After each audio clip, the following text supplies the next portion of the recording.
Jæja, Haraldur, tapið hérna svekkjandi móti Haukum undanúrslitum bikarsins, svona hvernig líður þér? Bara mjög svekkjandi, mér fannst við spila þennan leik mjög vel.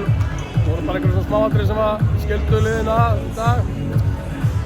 Kom smá kappi hérna í seinni hálfleik, svona 4-5 mínútur, þar sem vörnin fór aðeins að hiksta hjá okkur, að tapa 1-1 hérna stöðum og stíga ekki nægilega út í skytturnar eins og við vorum búin að gera alla fyrirhálfleikinn rauninni og bara heilt yfir frábær varnarleikur, en hérna kom smá kappi sem að þær náðu þarna mun sem að við komum svo tilbakavísu en það krefst orku og hérna já, þannig að hérna já, vorum nálægt í, en hérna þessi kappi held ég sem að skilja það í dag.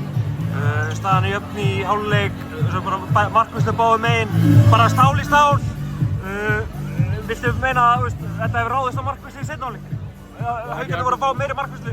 Já, það er þannig, við klikkum inn á dauðafærum nokkrum og það er bara í svona jöfnum leik að þá náttúrulega eru bara fullt af smáatriðum sem að skilja það, skilurðu. Það fjall Hauka með henni í dag og því miður fyrir okkur, en hérna eins og segi, vörnin 90% mjög góð allan leikinn, en datt aðeins niður að kafla og það var okkur held ég að falli í dag, en svo ég ætla að skoða þetta.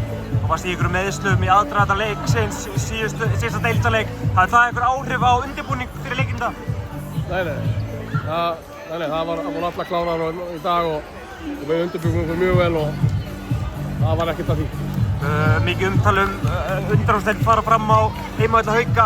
Hafði þetta einhver neikvæð áhrif á ykkur, skilur?